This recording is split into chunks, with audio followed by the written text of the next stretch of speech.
पहाड़ी film industry शुरू से ही कई चुनौतियों का सामना करने के बाद भी आज तक वो मुकाम हासिल नहीं कर पाई जो बाकी बोलियों की इंडस्ट्रीज ने किया है। अब इसका कारण संसाधनों का अभाव हो या कुछ और, लेकिन अब समय के साथ कई कलाकार पहाड़ी इंडस्ट्री में नए रिफॉर्म्स लेकर आ रहे हैं, फिर चाहे वो यहाँ का म्यूजिक हो या डांस। आज हमारे साथ एक ऐसे ही कलाकार है जिन्होंने अपने फ्यूजन डांस के जरिए न सिर्फ पहाड़ी डांस को नई पहचान दिलाई बल्कि देश में अपने डांस स्टेप्स के जरिए धूम मचा दी। पहाड़ी डांस में नया रिफॉर्म लाने वाले इस शख्स का नाम है अंकित कुमार, जो गुलाबी शरारा गाने के कोरियोग्राफर हैं। हाँ, वही गाना जिस पर न सिर्फ देश बल्कि विदेश के लोगों ने भी ठुमके लगाए। आइए अंकित से ही जानते हैं कि उनकी जर्नी कैसी रही और पहाड़ी इंडस्ट्री को नई पहचान दिलाने के लिए वो क्या काम कर रहे हैं। तो नमस्कार अंकित, आपका स्वागत है हमारे इस खास कार्यक्रम में। और हम आपसे आपकी जर्नी के बारे में जानना चाहेंगे कि कैसे आपने पहाड़ी इंडस्ट्री में शुरुआत की अपनी, कैसे आप फ्यूजन म्यूजिक अपने साथ लेकर आए और एक रेवोल्यूशन सा ले आए पहाड़ी इंडस्ट्री में। गुलाबी शरारा जो आपका काफ़ी ज़्यादा फेमस हुआ, चाहे वो बॉलीवुड के लोग हों, देश और दुनिया में कोई भी लोग हों, उन्होंने काफ़ी ज़्यादा आपके डांस को पसंद किया, आपके स्टेप्स को कॉपी किया। तो आपने अपने इस फील्ड की शुरुआत कैसे की, आपका शुरुआती फेज कैसा रहा, आपने कितना स्ट्रगल किया, हमें ये संक्षेप में बताइए जरा। नमस्कार सभी उत्तराखंड वासियों को। मेरा जो इसकी शुरुआत हुई थी आज से 2016 में, मैंने स्टार्टिंग इसकी जो शुरुआत बोलते हैं वो 2016 में कर चुका था। तो धीरे धीरे मैंने जब मैं पहले पहाड़ी जो हमारे कल्चरल प्रोग्राम हुआ करते थे तो उसमें चाहता था, तो धीरे धीरे मुझे पहले कोई भी लगाव नहीं था अगर सच बताऊं तो, लेकिन धीरे धीरे जब मैं पहाड़ी कल्चरल प्रोग्राम में गया तो वहाँ पे मुझे बहुत कुछ देखने को जानने को मिला अपने कल्चर के बारे में। तो मुझे काफ़ी इंटरेस्ट आया इस चीज़ में, ठीक है। तो उस टाइम पे मैं हिंदी डांस करता था, तो लोगों ने बोला कि आप कुछ नया करो, क्योंकि यार एक टाइम आता ना कि अब पब्लिक भी बोर हो चुकी होती कि उनको भी कुछ नयापन चाहिए। तो मैंने कोशिश करी कि अपना पहाड़ी और हिंदी डांस को मिक्स करके कुछ फ्यूजन बनाऊं, ताकि लोग हमारे गानों को यानी कुछ नया मिल पाए, लोगों को कुछ नया देखने को मिले। तो मैंने उस टाइम पे कोशिश करी कि मैं कुछ नया क्रिएट करूं। तो मैंने 2016 में इसकी शुरुआत करी और धीरे धीरे मैंने स्टार्टअप पहाड़ी गाने करे। और मुझे याद है कि मेरा सबसे पहला गाना था अपनो बनो लो दिल में बिठू लो, जोली बना पे तो दिल ले जाऊं। शायद आज लोगों ने पता नहीं कितना देखा है उस गाने को। मेरा स्टार्टअप वहीं से शुरू हुआ था और उसके बाद अच्छा रिस्पॉन्स मिला था। मुझे भी कुछ एक नई मिली थी कि यार मैं कर सकता हूँ पहाड़ी इंडस्ट्री में, मैं भी कुछ कर सकता हूँ। तो कुछ और लोगों ने भी काफ़ी अप्रिशिएट किया उस टाइम पे कि आप शुरू करो, कुछ नया क्रिएट करो। तो धीरे धीरे मैंने वहीं से शुरुआत करी। तो जैसा कि हमारे यहाँ डांस या फिर सिंगिंग, ये सारी चीज़ों को एक सेफ करियर नहीं माना जाता है। तो कहीं ना कहीं लोग सोचते हैं अच्छा चलो ये हॉबी तो ठीक है, लेकिन हाँ आप इसमें करियर नहीं बना सकते, आप फुल टाइम इसे एज अ जॉब नहीं कर सकते। तो आपने इसको फुल टाइम लिया, आप फुल टाइम कोरियोग्राफी करते हैं, बहुत सारे गानों में कर चुके हैं। तो आपने कैसे अपने घर वालों को कन्विंस करा ये सब के लिए, और कैसे क्या रहा आपका स्ट्रगल? देखो, सिक्योर तो आज भी नहीं माना जाता है, ठीक है, लेकिन हाँ मतलब रही है काफी स्ट्रगल तो बहुत रहा है, या फिर अभी भी काफी है। तो चीजें ये है ना, स्टार्टिंग में क्या हुआ था, जब मैंने स्टार्ट किया था तो उस टाइम पे मेरे घर वाले मुझे बोला करते थे कि भाई वही है ना, आजकल पहाड़ों में एक ही चीज होती है कि गवर्नमेंट जॉब की तैयारी करो, है ना। तो घर में यही बोलते थे कि आप पढ़ाई करो, आप पढ़ाई करने गए हो, चीजें। लेकिन मैंने कहीं ना कहीं घर पे बताया कि ये चीजें भी कर रहा हूँ। मैंने कोशिश करी कि कुछ नया कुछ कर पाऊँ अपने उत्तराखंड के लिए, कुछ नया दे पाऊँ। बस मैंने मेहनत करी, कोशिश करी, तो धीरे धीरे चीजें वैसी होती गई। और रही बात करियर की, तो मुझे पहले से ही था कि मुझे जॉब नहीं करनी है। मतलब मैं जो भी करूँ उस फील्ड पे मैं इतनी जान लगा दूँ कि बोलते हैं ना कि आज भी लोग बोलते हैं कि पहाड़ी इंडस्ट्री पे क्या ही रखा है। मतलब आप एक मैं किस्सा बताता हूँ आपको। आज भी मेरे को लोग बोलते हैं कि आप DIT में जाओ, डांस प्लस में जाओ, आप हिंदी फील्ड पे चले जाओ, आप वहाँ क्यों ना मेरी हमेशा से सोच रही है कि आप जो कर रहे हो ना 100% दो अपना, क्योंकि आप जहाँ पे दिल से काम करते हो ना, वहाँ पे आप बोलते हैं ना कि इतिहास रच देते हो आप, तो चीजें कहीं ना कहीं ऐसा होता है कि मैंने वो चीज इग्नोर मारी। आज भी लोग मुझसे बोलते हैं कि आप हिंदी इंडस्ट्री में जाओ, वहाँ पे काम करो। और ऐसा नहीं, मुझे ऑफर आया गुलाबी सरारे के बाद, मुझे हिंदी से भी ऑफर आया, मुझे डांस प्लस से ऑफर आया। ठीक है, तो चीजें कहीं ना कहीं मुझे ना यहीं पे रह के काम करना है, उत्तराखंड के लिए काम करना है। क्यों ना हम आज भी लोग, जैसे आपने बोला कि सिक्योर नहीं माना जाता, क्योंकि इसलिए नहीं माना जाता क्योंकि लोग यहाँ से थोड़ा ग्रो करके लोग बाहर को फ्लाइंग हो जाते हैं। मतलब उनको लगता है कि यहाँ पे कुछ रखा नहीं है, तो थोड़ा सा ग्रो हुए या फेमस हुए जो भी है, वो फिर अपना यहाँ से चीजों को बाहर फ्लाइन हो जाते हैं जो भी है। ठीक है, तो मेरा हमेशा से था कि पहले मैं जो काम करूँ दिल से करूँ, और इसीलिए मैं शायद अभी तक भी बरकरार हूँ और आगे भी रहूंगा हमेशा, और अपने कल्चर के लिए हमेशा काम करूंगा। जैसा कि हम जानते हैं आपने बहुत स्ट्रगल किया, आपने अभी बताया, तो ऐसे ही बहुत सारे लोग हैं जो डांस के फील्ड में जाना तो चाहते हैं, लेकिन कहीं ना कहीं उन्हें एक प्रॉपर अच्छा मंच नहीं मिल पाता। कहीं ना कहीं वो स्ट्रगलिंग फेज में ही रह जाते हैं बहुत लंबे टाइम तक और छोड़ देते हैं एक बार को फील्ड डिमोटिवेट होकर। तो आपको क्या लगता है कि इतने जो ये लोग हैं जो स्ट्रगल कर रहे हैं, जिनको मंच नहीं मिल पा रहा है, क्या हम लोग को इनको कोई मंच दिलाने के लिए कोई मैकेनिज्म बनाना चाहिए? बिल्कुल बिल्कुल, क्योंकि ये फेस ना, इस फेस से मैं भी गुजरा हूँ। जब स्टार्टिंग दौर होता है ना, तब आपको कोई नहीं जानता, लेकिन आप अपनी कला को दिखाना चाहते हो, आप अपनी कला को एक्सप्रेस करना चाहते हो मंचों के थ्रू।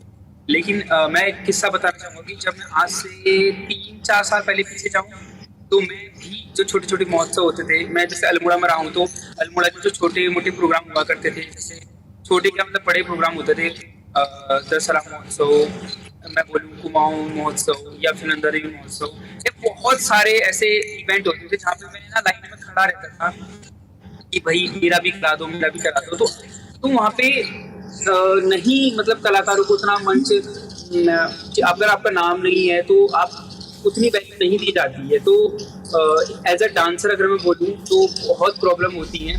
मुझे ऐसा लगता है कि आज की डेट में कलाकारों को मंच देना चाहिए, जिनके अंदर है तो उनको सपोर्ट करना चाहिए। आजकल तो सोशल मीडिया इतना हाईलाइट हो चुका है कि मुझे नहीं लगता कि आज की डेट में कोई टैलेंट छुपा रह सकता है, कहीं ना कहीं सोशल मीडिया से वो चीज़ें वायरल हो ही जाती हैं।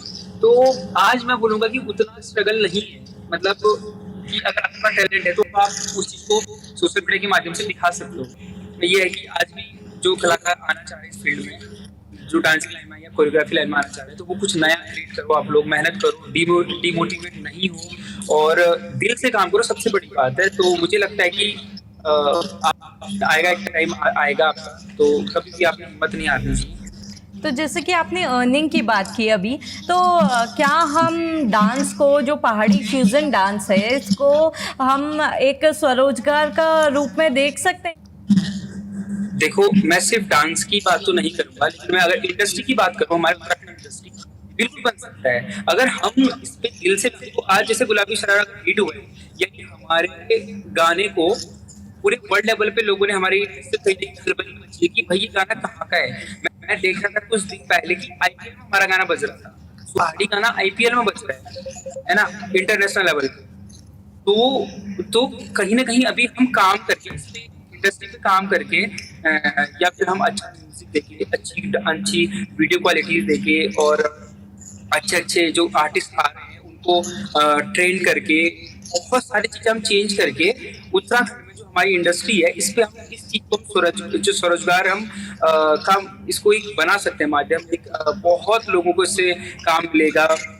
तो लोग यहाँ से मैं आपको पता होगा कि कई लोग आर्टिस्ट बनने के लिए यहाँ से मुंबई जाते हैं या बाहर जाते हैं, या फिर उनको यहाँ काम मॉडलिंग करते हैं, फिर यहाँ से वो लोग मुंबई चले जाते हैं। तो मुझे ऐसा लगता है कि जो कलाकार है ना, अगर उनको यहीं पे मंच मिलेगा और उनको यहीं पे काम मिलेगा, अपनी इंडस्ट्री पे काम मिलेगा, तो मुझे ऐसा लगता है कि कहीं ना कहीं लोग बाहर नहीं जाएंगे, और लोग बाहर नहीं जाएंगे, यहाँ पे काम करेंगे तो कई और लोग मोटिवेट होंगे। पीछे से जो आने वाले लोग हैं, हमारी जो आने वाली जनरेशन है, वो मोटिवेट होगी। तो कहीं ना कहीं जैसे अभी आपने बात की कि लोग बाहर जा रहे हैं, मुंबई जा रहे हैं या कहीं और जा रहे हैं, इसका मेन कारण एक तरह से ये भी देखा जा सकता है कि पहाड़ी जो इंडस्ट्री है हमारी, चाहे वो फिल्म इंडस्ट्री हो, डांस इंडस्ट्री हो या म्यूजिक इंडस्ट्री हो, कुछ भी, तो कहीं ना कहीं ये क्या है, बहुत अच्छे से ग्रो नहीं कर पाई है अभी तक।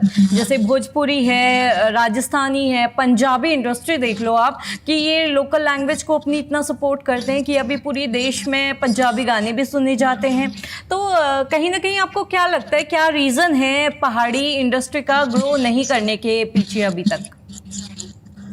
सबसे बड़ा रीजन मैं जो बोलूंगा वो है कुछ नयापन लाना बहुत जरूरी है। आज तक हमारे गाने जो भी बन रहे हैं, मैं ये नहीं बोल रहा कि गाने हमारे कल्चर के हिसाब से अच्छा है, लेकिन पब्लिक क्या मांगती है हमने इस पे गौर करना है। मतलब ये नहीं कि हमारा कल्चर ये है हमने ये ही दिखाना है और हमारे छोड़े गाने आ रहे हैं तो हमने देखो कुछ नयापन, मतलब हम जो चीज भी दिखा रहे हैं ना, चाहे हम अपने मैं एक चीज बोलना चाहूंगा, जो छोलिया नृत्य है ना वो बहुत ऐतिहासिक हमारा डांस रहा है। मुझे ऐसा लगता है कि छोलिया नृत्य में भी कुछ नयापन आना चाहिए और जो हमारे गाने हैं म्यूजिक पे थोड़ा और वर्क होना चाहिए। मतलब इस बहुत बड़ा रीजन है कि कहीं ना कहीं कुछ न्यूनेस का ट्राई नहीं किया गया है ना। लोग आज भी मतलब वही पैटर्न दिखाने की सोच रहे हैं, तो मुझे ऐसा लगता है कि हमने सबसे मिलकर कुछ नयापन लाना चाहिए। अगर आज गुलाबी सरारा हिट हुआ है तो उस पर बहुत सारी चीजें नहीं हुई हैं। उसमें म्यूजिक पे वर्क हुआ है, उस पे लिरिक्स पे वर्क हुआ है, डांस पे वर्क हुआ है और कहीं ना कहीं एक जो वाइब होती पहाड़ी की वो कुछ नया, लोगों को कुछ कूल लग रहा है वो। तो ऐसे ही मैं ये नहीं बोलूँ कि हमारे कल्चर को ही बदल दो, लेकिन कोशिश करो कि उत्तराखंड से कुछ ऐसा फ्यूजन तैयार करें हर चीज में कि बाहर के लोग भी हमारे यहाँ के गानों को सुने और यहाँ पे इंटरेस्ट लें। हमारा बस आखिरी सवाल है कि जो हमारे ट्रेडिशनल साउंड्स हैं जैसे ढोल है, दमाऊ है, तो क्या हम इन सारी चीज़ों को जैसे हमारा इंस्ट्रूमेंटल जो इलेक्ट्रिकल म्यूज़िक है, कैसियो वगैरह, इन सब में रख के कंजर्व कर सकते हैं और क्या हमें ऐसा करना चाहिए? क्योंकि कहीं ना कहीं अब की जो जनरेशन है वो इन सारी चीज़ों को सीखना नहीं चाहती है, उनको पता ही नहीं है ढोल दमाऊ क्या है और हमारे पहाड़ी म्यूज़िक क्या है, तो कहीं ना कहीं इनको कंजर्व करके रखने की जरूरत है। देखो ये बहुत इंटरेस्टिंग और बहुत महत्वपूर्ण क्वेश्चन है, क्योंकि ये ही मैं बोलूंगा कि जो क्वेश्चन आपने किया है, क्योंकि इससे ही सारा राज छुपा हुआ है। मैं अगर बता दूं, जो मैंने अपना स्टाइल बनाया है, जो उत्तराखंड में जो आज स्टाइल करता हूँ मैंने जहाँ तक एब्जॉर्व किया लोगों को, बच्चों से लेकर बूढ़े तक को लोग अच्छा रिस्पॉन्स आता है। लोग जो बूढ़े बुजुर्ग लोग हैं वो भी काफी अच्छा एक सराहना करते हैं कि डांस उनको भी समझ में आ रहा होता है और जो यूथ होती है उनको भी समझ में आ रहा होता है, क्योंकि वो ऐसा फ्यूजन है कि बच्चा भी देख रहा है तो भी समझ में आ रहा है, बुढ़े जो है वो भी देख रहे समझ में आ रहा है। तो मैंने कोशिश क्या की कि वेस्टर्न आर्ट को अपनी जो पहाड़ी ठेठ बनाए, मतलब जो हमारा पहाड़ी फील्ड है उसको मिक्स करके मैंने ये वर्जन बनाया, ताकि वो अगर आप यूथ देख रहे हैं तो उनको भी कुछ कूल सा लग रहा है और जो बुजुर्ग देख रहे हैं उनको भी कुछ नयापन के साथ वो पहाड़ी टच उनको देखने को मिल रहा है, तो वो पसंद आ रहा है उनको। ठीक है, तो ऐसे ही जो आप बोल रहे हो कि हुड़का है, हमारा ढोल दमुआ है, ये यूज होना चाहिए, ये यूज होना चाहिए। उसके साथ हमारा जो आज का यूथ है, जो आज का यूथ का टेस्ट है कि गिटार हो गया और ड्रम्स हो गए, मुझे ऐसा लगता है कुछ ऐसा फ्यूजन भी तैयार होना चाहिए जो आज की जनरेशन को अट्रैक्ट करे, है ना। जैसे छोलिया नृत्य मैंने बोला कि जो उत्तराखंड का हमारा ऐतिहासिक नृत्य रहा है, उसमें भी कुछ डांस पे या चीजें कुछ ऐसे मॉडिफाई होनी चाहिए। मतलब उस चीज को चेंज मत करो, बट थोड़ा सा उसमें नयापन लाके हम दुनिया को दिखा सकते हैं कि आज के हिसाब से हम लोग उस चीज को आगे बढ़ा रहे हैं, है ना। और फ्यूजन बिल्कुल तैयार होना चाहिए डांस पे। और हमारे जो आपने बोला कि जो ये गिटार ड्रम के साथ इंस्ट्रूमेंट्स हैं हमारे, तो हाँ बिल्कुल फ्यूजन हो सकता है। और इसलिए जरूरी है क्योंकि आज का जो टेस्ट है, आज का जो पब्लिक का टेस्ट है वो ये है, क्योंकि वो जो चला आ रहा है लोग, मैं बोलूंगा कि लोग नहीं इंटरेस्ट ले रहे हैं, क्योंकि वो सुनते आ रहे हैं, वो चीज को सुन के लोगों ने वो नया, मैंने बोला नयापन चाहिए, तो कहीं ना कहीं हमको अपडेट करना पड़ेगा खुद को, है ना। खुद के कल्चर को भी थोड़ा सा अपडेट करना चाहिए। ठीक है, बहुत बढ़िया लगा आपसे बात करके और बहुत बहुत धन्यवाद हमारे साथ जुड़ने के लिए अंकित। आप देख रहे थे खबर उत्तराखंड। अगर आप हमें फेसबुक पर देख रहे हैं तो हमारे पेज को फॉलो करना बिल्कुल ना भूलें। अगर आप हमें यूट्यूब पर देख रहे हैं तो हमारे चैनल को लाइक, शेयर और सब्सक्राइब जरूर करें।